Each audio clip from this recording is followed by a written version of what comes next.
Hi everyone, I'm Scott Munson, Superintendent in the Marshall Public School District.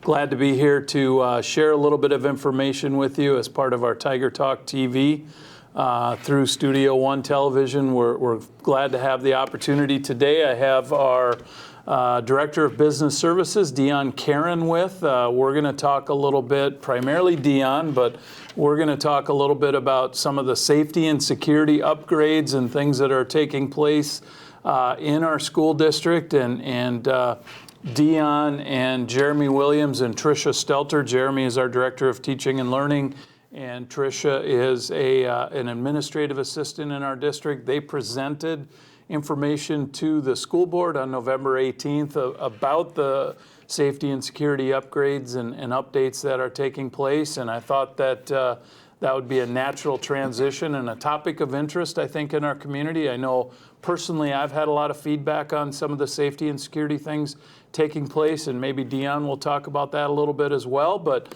Dion, thanks a lot for being here today and sharing some information with our audience. And I'll start out by kind of going back to, Dion, when you were on the school board, and our district put a lot of energy and emphasis into our facilities. Obviously, we had three building bond referendums over the last few years, and after one of them failed, we did a community-wide survey, and this slide actually is representative of the survey results in terms of the percentage of survey respondents who said that they would support a property tax increase for safety and security. And as it shows, 86% of those responding to the survey said that they felt safety and security was important. And we've really, I think, as a district, taken that to heart.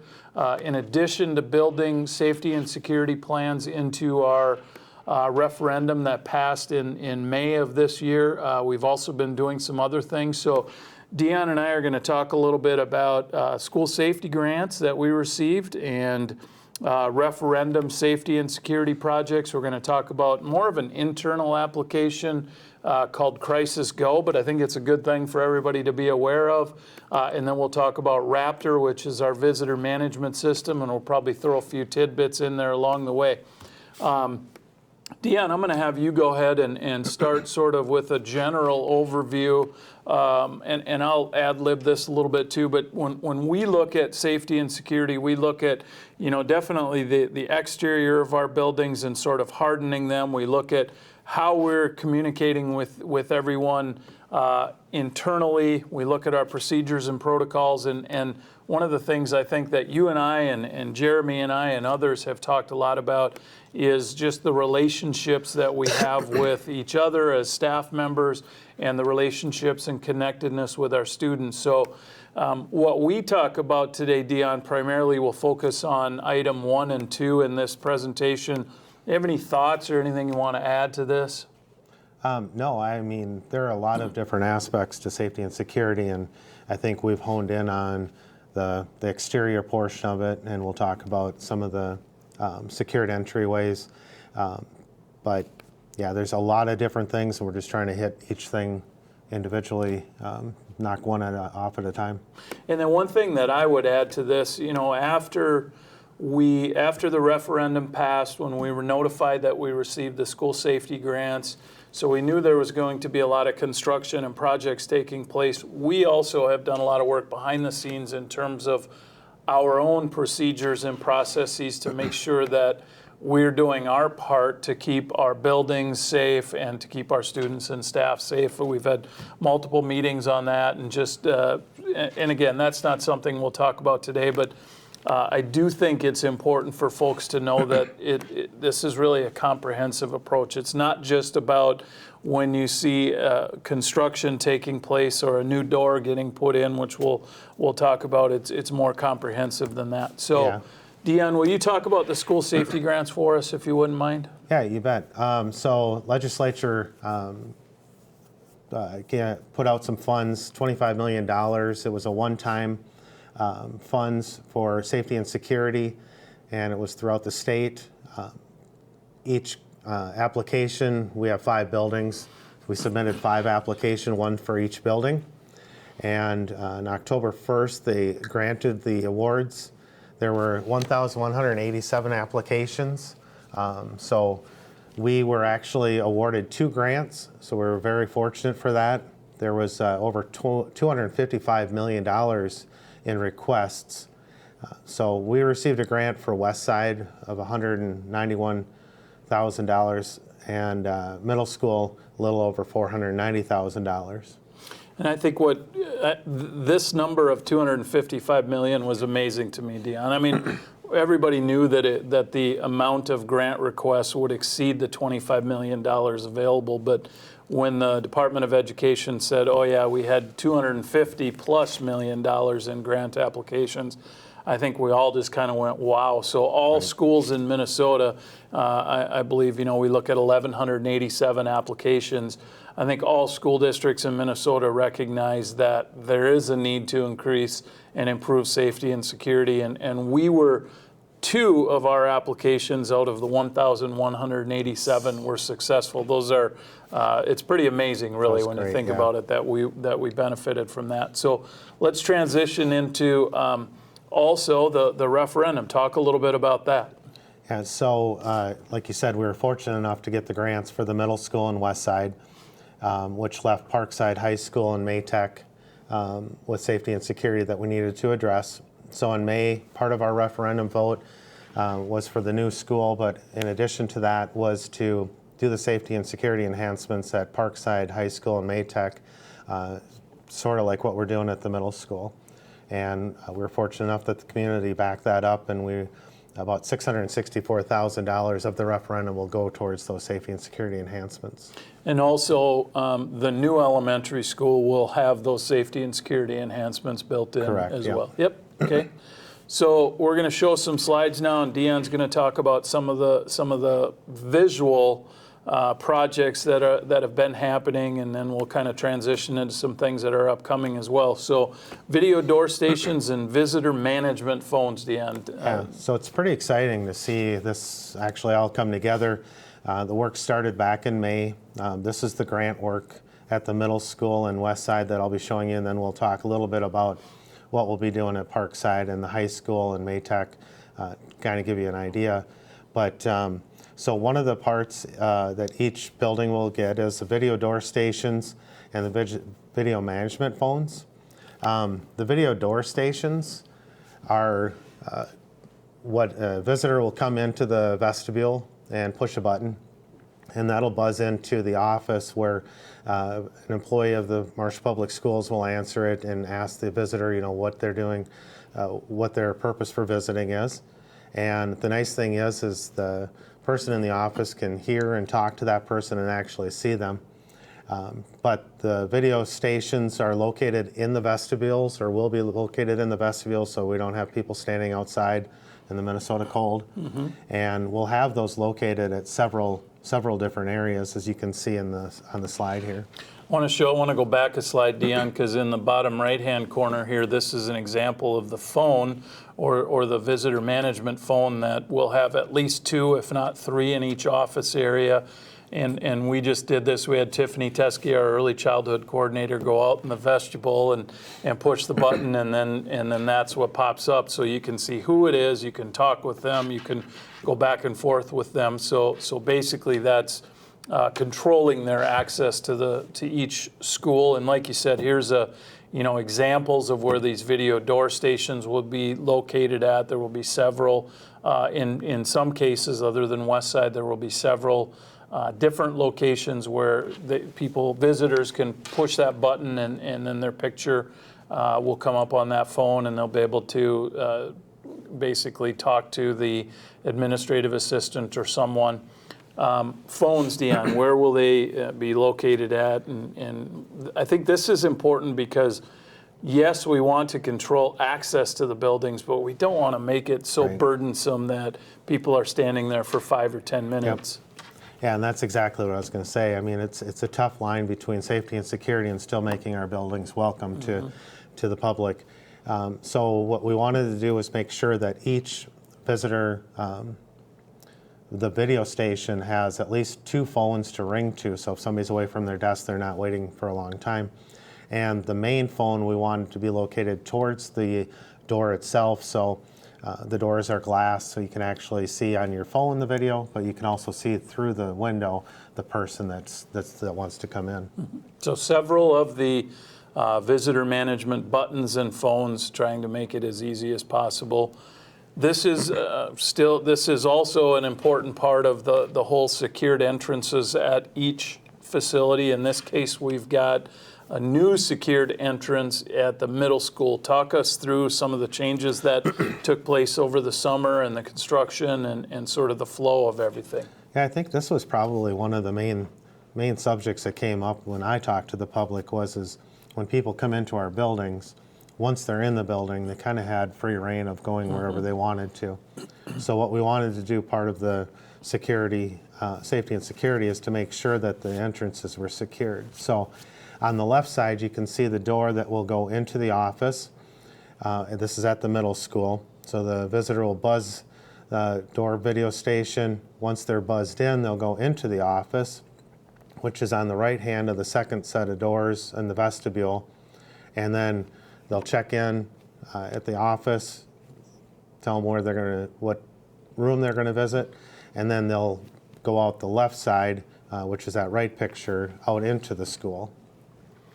And then continue on the secured entrances. Again, we have some examples of ones that are already and have already been installed as a result of the grants that we received. Right, these are all due to the grant money. Our early childhood, as you can see on the left, has the door to the office. We also added 2 of the armored doors to the classrooms to the left and to the right.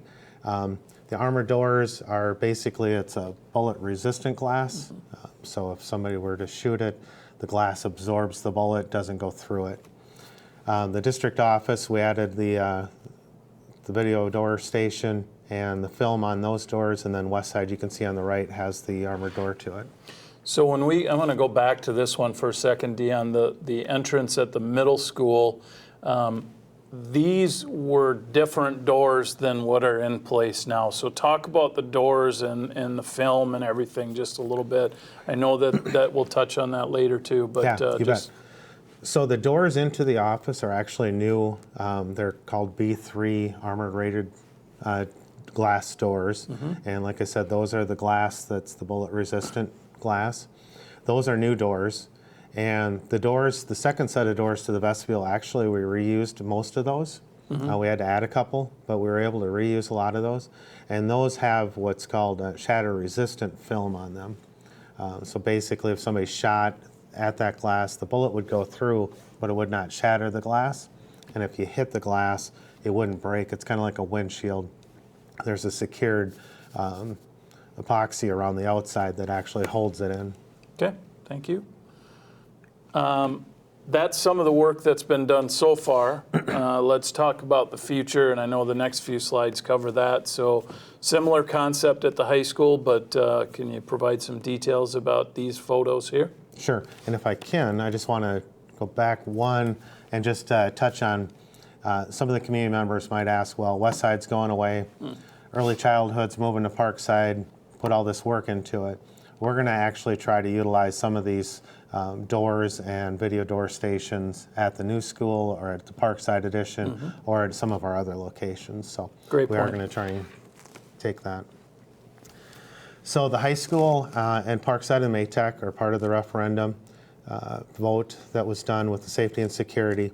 On the left, you can see the current entrance, and what will happen is that where the window and that vent is, that'll actually become one of those armored doors and have a video, the video station on there to buzz into the office. The window will be replaced, and then the vent will be relocated. So the visitor will buzz in. They'll have to go into the office because the second set of doors will be locked during school.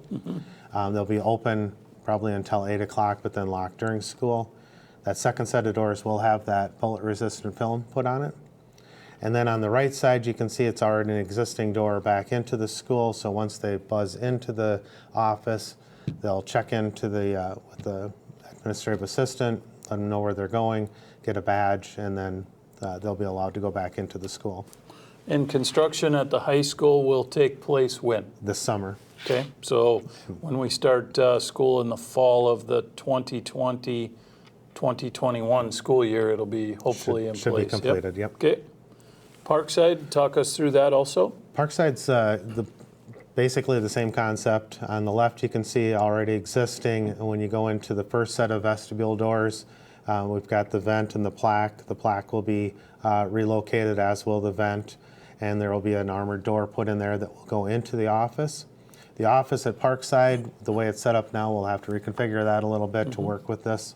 But the armored door will be put in there. Again, the second set of doors will have the bullet-resistant film put on. And then on the left side, or on the right side, you can see kind of on the right of the flag there is where a door will be put in to exit into the building once they've checked in. Okay, so similar to the high school, similar to what's taking place at, has already taken place at the middle school and at Westside. Here's a couple things that maybe we learned along the way. So as the projects started, we started to look at the whole process of the secured entryway and what's going to work, what's not going to work. And we found at the middle school there was a hallway to the student services, and in order to secure the office, we had to add a door in the office so we could basically, and I'll talk about the lockdown button. If you hit the lockdown button, that door would close, so would the door out to the school, making it so the person in the office couldn't get into the school area. Yep. So we'll added that there, and we'll be adding a door at Parkside and a high school too. Todd, our tech, basically said it's trying to make the bubble smaller, so when an intruder comes in, we've got a smaller area to withhold or to hold them. In the middle, it's kind of hard to see, but we've added some key switches. So the doors will be electronic. They'll be programmable to be locked and unlocked. But with as many activities we have, the facility rentals, we've got our conferences, a lot of things going on at the schools. We wanted to have the capability to be able to unlock and lock those doors. All the key switches being added going forward will have a green and red light on them, so you can actually see if that door is unlocked or locked, which will be nice for our custodians when they're locking the buildings up. And then the last thing, in certain areas we found it important to add the key fob readers. We're trying to, as you had mentioned earlier, some internal things that we're trying to do is hone in on our keys and our key fobs. And key fobs are a good way of getting rid of the physical keys. And the digital keys we can track a lot easier. Somebody terminates, we can disable them, or if one's lost by mistake, we can disable it. So it's just a better way to hone in on that security. I know when I started in our district back in 2014, I was given 2 keychains with probably 30 keys on each one, and I need them at certain times, but really the key fob can be a way to hopefully just sort of get away from all of those keys. So you've already talked about this a little bit in the internal vestibule here up in the upper left-hand corner, but some windows and outside areas of the buildings. Talk about the shatter-resistant film a little bit more. Yeah, so to start at least, through the grant and through the referendum, we'll be adding some shatter-resistant film to certain windows, mainly around the windows around the entrances, the main entrances that people will be coming in. We'll have to discuss if that's something we'll want to add in different areas, but the shatter-resistant film is put on, and like I said, it's got a epoxy that goes around the frame of the window that holds the film in, and saw some videos of it where you can hit it with we're not going to do that, but hit it with a bat and several swings, and you can't break through it. Eventually you can break through it, but our whole hope is that if somebody were trying to break in, that would buy us some time to get authorities there. Just slow people down. Yep. You had shared at the school board meeting about, and hopefully you remember the number, how many square feet of this was applied? To all 5 buildings, it'll be a little over 4,000 square feet. Okay, so which is a lot, and it's not inexpensive as we might imagine, but when it comes to safety and security, well, we always take budget into account. We also look at just what it's going to produce in terms of safety. So You talked briefly about the lockdown buttons and expand on that, and then strobe lights. That's something that you have to look really close to even notice, but they are there or will be there in many locations. So what are the purposes of the lockdown buttons and the strobe lights?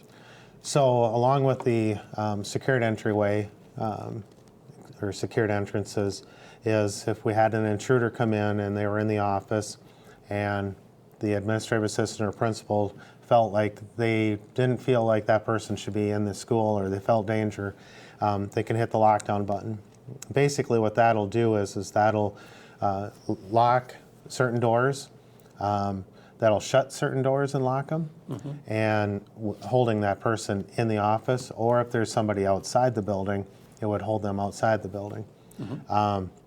What that'll also do is our key fob readers, only certain people will be able to use those, which includes the police, firefighters, authorities like that. Sure. And then once the lockdown button is hit, we've added the strobe lights on the outside of the buildings. You can see how many at each building. And what that'll do is the strobe will go off when we're in a lockdown, whether it's a drill or a real lockdown. And that shows people visiting or coming in. We have staff going building to building, parents coming in, that we're in a lockdown and that they shouldn't enter the building. And I know that was one of the ideas that actually came from our staff. We have several staff who travel between buildings, some who like to, especially physical education teachers, for example, who like to take their classes outside when the weather permits, and we heard from them, well, I don't want to come into the building if there's a lockdown or an intruder or something like that. So I won't say it was a late addition to our plans, but it was something that we wrote into both our grants that we submitted and also into our referendum plans. Yeah, they can't always hear. And in fact, we've talked about adding those to maybe in the cafeteria, band room, choir room, certain areas that are so loud that you can't hear. So when we go into a lockdown and it's announced, if that light's going off, they know. Door contacts is something that we continue to work on, but again, something that when we look at, and maybe this helps us a little bit with our internal procedures, one of the things that we've dealt with over the years is doors being propped open. So door contacts can help us with that. Explain how that can help. Yeah, so part of the security grant and the referendum is to add door contacts to all of our exterior doors at each building. And basically what that'll do is if a door is propped open or opened at a certain time that you don't,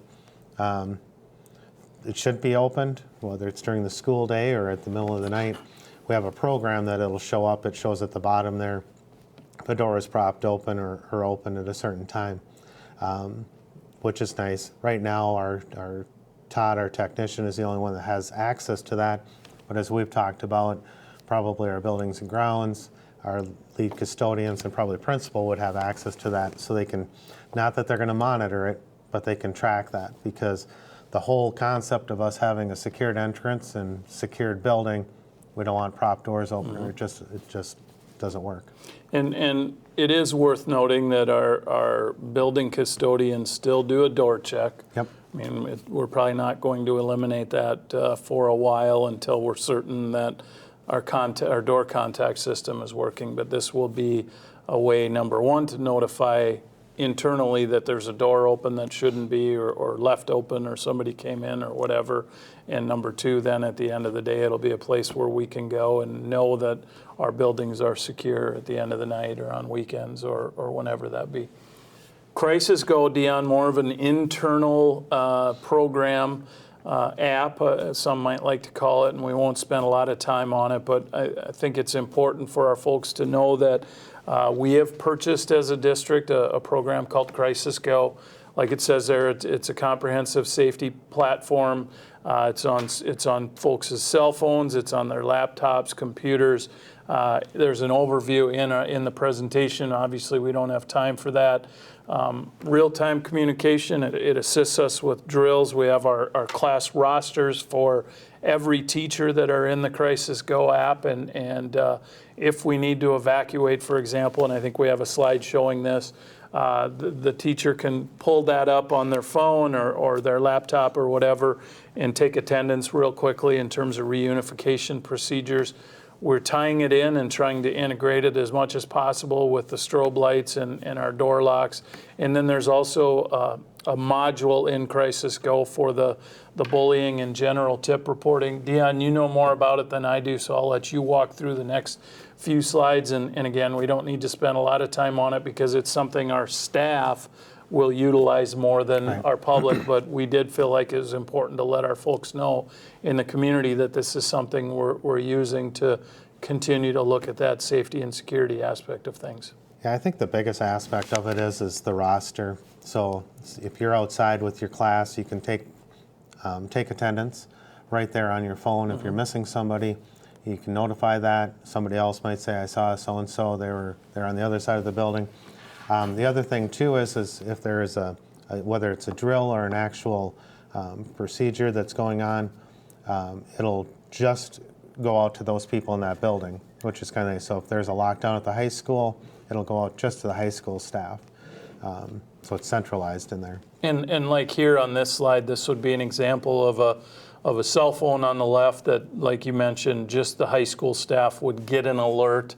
And an alert could be a fire drill as well, or there's bad weather coming, a tornado, something like that. But we have customized this app for each of our sites, and if I understand correctly, it basically dumps all of the data from our student management system campus into the app every night. So if 5 or 10 new students come into the district on a Tuesday, Wednesday morning they'll be in the rosters and we'll be able to better track them. So you think we used to do it on paper?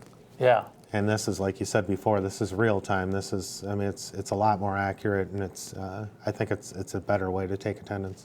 And here's an example of the messaging or a messaging aspect of it, where in this case, again, the high school staff would get an alert saying that there's going to be a fire drill today at 1:15. So we use it for drill purposes, but in the event that there was, like I said, a tornado, we could control sending out a tornado alert.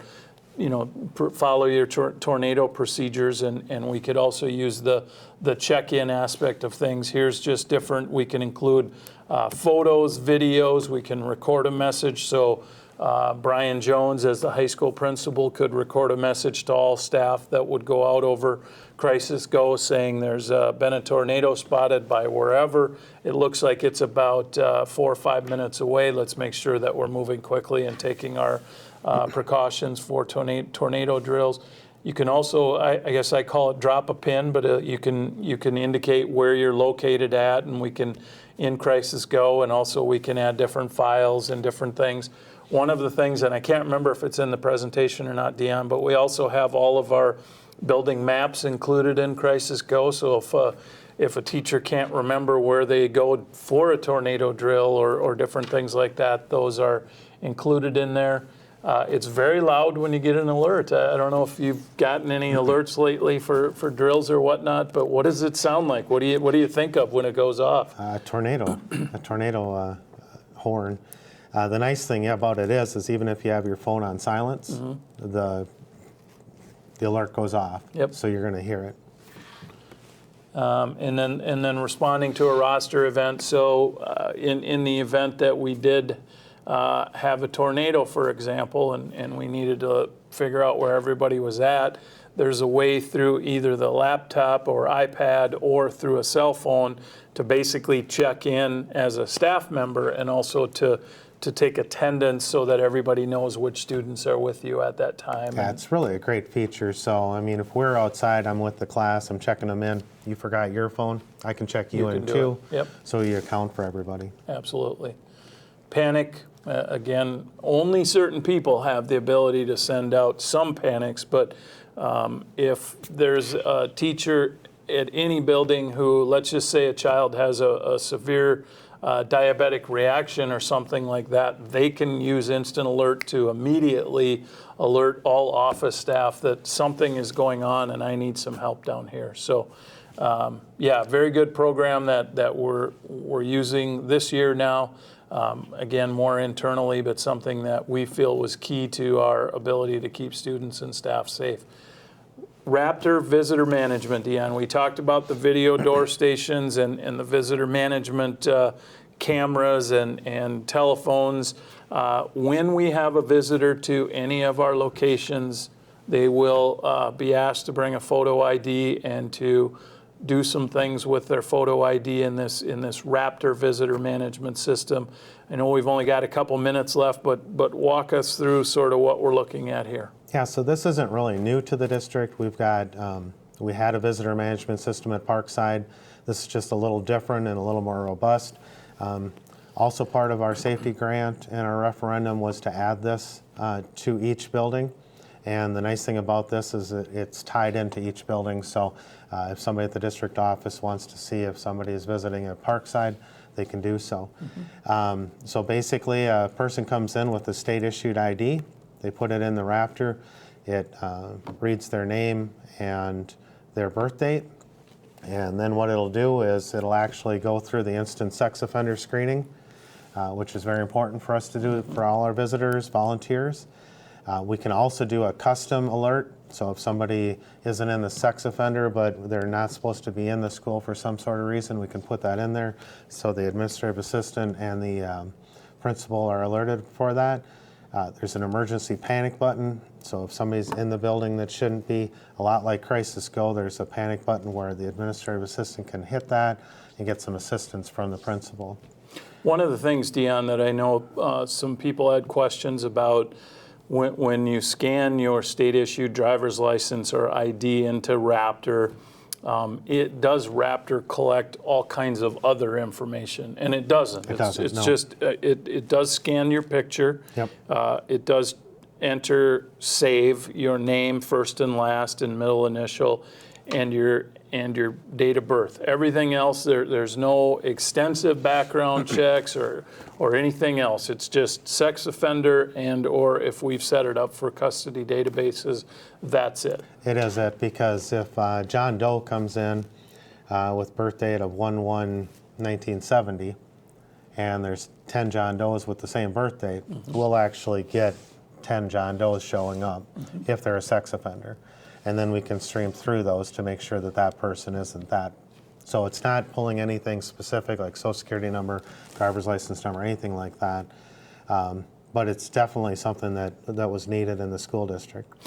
And when we talked about the lockdown buttons, theoretically, if a sex offender came to any of the schools and scanned their driver's license and Raptor ran that check and it popped up, or that person popped up as a sex offender, that would be an example of where we would likely want to lock the office down and keep that person in the office until we knew more about their purpose there. Do they actually have a child there? And if so, are they able to see them? Different things like that. Anytime you feel there's a threat. Yep. Okay. So then once you scan your ID in the first time, the next time you come in, you can actually do it on your own. But once you scan your ID in, it'll also ask you what room you're going to go visit. So you put that in. So go into Mr. Munson's office, and it'll print out a name badge that'll have the building you're in, your name, first name, last name, and where you're going.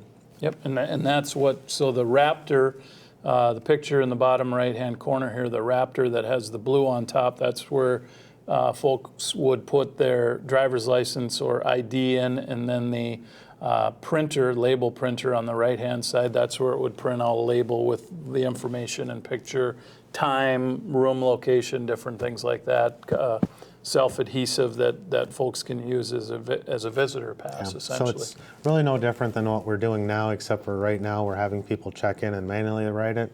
We're just doing a little deeper check, and then when they leave, they would do the same thing. They would check out, so we know that the person's no longer in the building. And if somebody comes in and this does happen, and does not have a state-issued ID for whatever reason, what's the process with that then? we just need a picture ID and first name, last name, and birth date, and then we can run it through. Okay. And again, it only checks in the sex offender database and or in cases like ours, the custody database, so to make sure we're okay with Correct. that. This is part of our efforts to help folks adjust to the transition. We've added some signage or will be soon, to all of our entrances that are used for public purposes.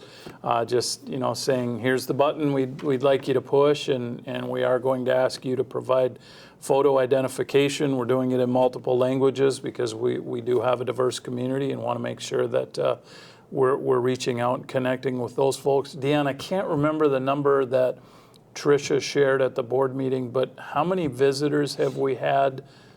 And do you remember the beginning date since we implemented Raptor? It was since November 6th. Okay. And it was a little over 800 people have visited throughout our 5 different buildings. So we're probably talking about 80 or 90 visitors a day. Yep. The other thing about Raptor that I really like as well is that we have so many people that volunteer in our district, come in to read to kids, read with kids, help out during different activities, just a variety of folks, and we're very fortunate to have the volunteers that we do. But Raptor will also help us sort of track the number of volunteer hours that we have, and at some point in time, I hope we're able to say to a person, Dion, you have volunteered 40 hours this year in different capacities, and here's a plaque or certificate in recognition of that, because volunteers are crucial to school districts, and we know that was one of the items that appealed to us, or the capabilities that appealed to us with Raptor 2, is just to be able to better keep track of how many hours of volunteering that folks have in our district. So a broad overview of safety and security in our district. Dion, anything you want to add here before we wrap it up? Or? No, we're very fortunate to have the funds to be able to do this. It's kind of a long time coming, and we're very excited by the end of next summer to have all the locations complete except for the new elementary.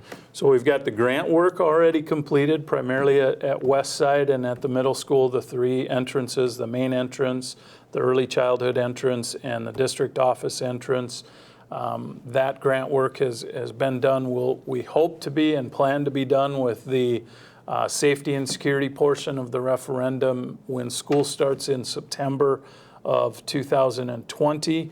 And then sort of the final aspect of things will be when the new elementary school is built and the safety and security that is incorporated into those plans. And again, we're continuing to look at our procedures and processes internally to make sure that we're doing everything that we can do to sort of maximize the value of these things that our community has afforded us the opportunity to do.